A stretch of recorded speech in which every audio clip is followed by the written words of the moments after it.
there was another article that came out this week with Eric Adams, and it centers around training. And again, we talk about training, we talk about the academy and these cops, and this kind of ties in where he wants to make this cop city, build it up in at the police academy site. Yeah, no, I think he's looking to spend somewhere in the matter of $250 million or something like that. I mean, almost it was 225, I believe. 225. I mean, and then that's all. That was just for training for other people. That wasn't even like other law enforcements. I think that was like for corrections and things like that. And that was all going to be done on the same place, but where the new police academy is. But I mean, even Cuomo, right? He's quoted here that this appears to be unnecessary expenditures at this point, when the issue is not training capacity but recruitment and retention. Some of which he caused as the governor, but now all of a sudden he's concerned about it. But yeah, I mean that's just an astronomical amount of money, and like you just said, why not? Let's enhance training for. I mean, we spoke about that, right? That the jiu-jitsu, the rapping, and all that. But let's do something like that. Let's protect the cops that are out there with training. Reinvest in them. No, I agree with you 100%. He's under fire. All his political opponents, not just Cuomo, all his political opponents are opposed to this plan, and say if they get in office that this is not going to go through. So I think we've had a conversation, and we agree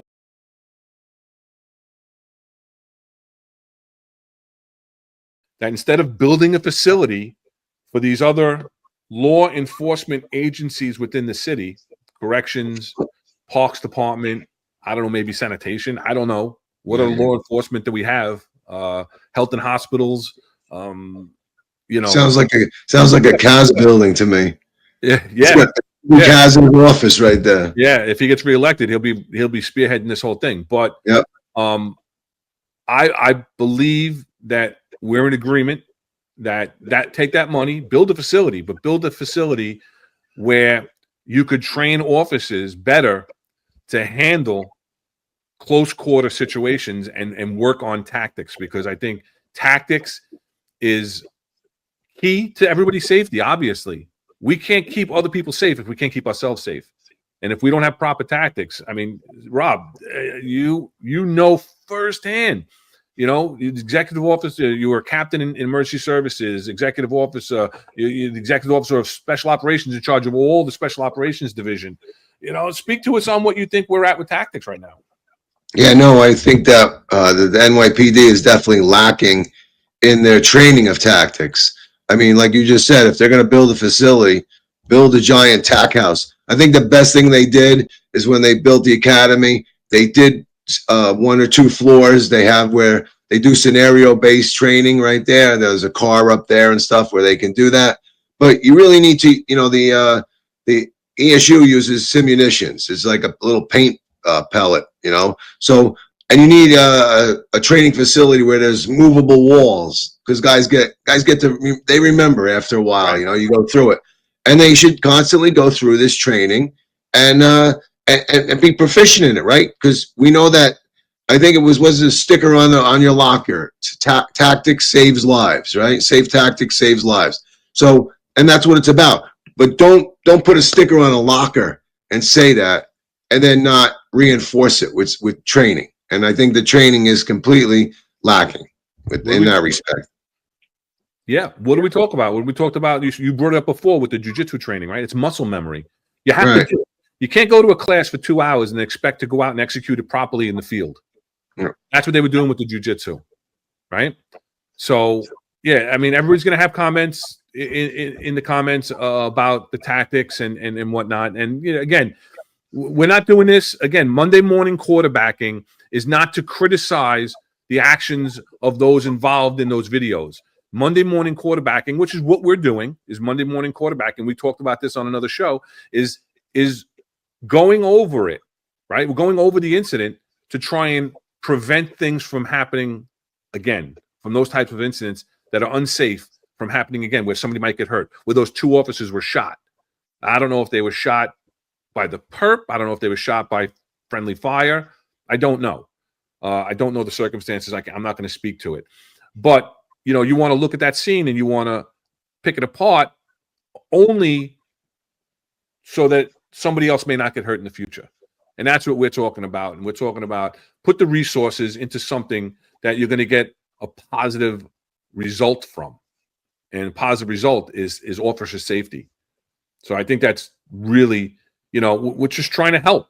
And that's what we, you know, again, on our podcast, we're talking about things and we want to give our perspective from our experience to try and help the rank and file out in the field by giving our perspective on things that might have been happening in the news, or like today, we're going to give you our perspective on the inside look about Compstat.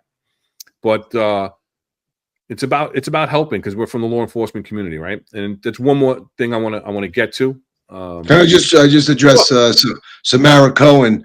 You know, she talks about who has time for training, and I agree with that. There are time constraints. There are personnel issues. How many people backfill and everything else. I do always say though that the range is a perfect day to do tactics training. I've said it before. We go, we shoot, and then get the early blow. Right, everybody goes home. That's it, and they lose 4 hours of training. There's also taking guys offline. You could take, you know, a sector car out or whatever, and give them 2 hours of training. You know, ESU is capable of doing it. You know, they come down if they're not, and I know they're not slaves to the radio, right? But I mean, there are jobs and stuff. But you know, come down to Floyd Bennett Field, do a training course, and then go back out while you're backfilled by the other you know, sectors. You know, you have SRG. SRG could backfill certain commands. So there's ways to do it. Other departments do it. Other departments, I know in Texas, other departments will take people offline for a week and all put them emergency through service training. personnel is certified scuba divers. They're repelling from that was 23. That was the original unmarked aviation helicopter. But yeah, they're repelling right there. So I mean, it's a training you have to continue, right? You can't, it's an acquired, and you can easily lose that experience by not reinforcing it every time. Yeah, muscle memory. Yeah. You got to build it in. And, you know, what you're saying is absolutely right. Take somebody offline for a couple hours. Let them go to the tack house. Let them shoot out to Queens, whatever, for a couple hours. Well, I just said, well, Ron, you just said that you can't do something for 2 hours and then be expected to go out in the field and execute it. No, but we're saying to do this on a regular routine basis, not just once. Not just once so that it gets added to your pepper and it gets put on your CPI that you did this training and you could check it off. And then when an incident happens, the job can say, oh, but we trained them. We trained them. They were trained in that, and they didn't follow their training. It's inadequate. It's inadequate training. You've just watched a clip from our latest live episode. Click the description to watch the full episode. Like, share, and subscribe for more videos just like this.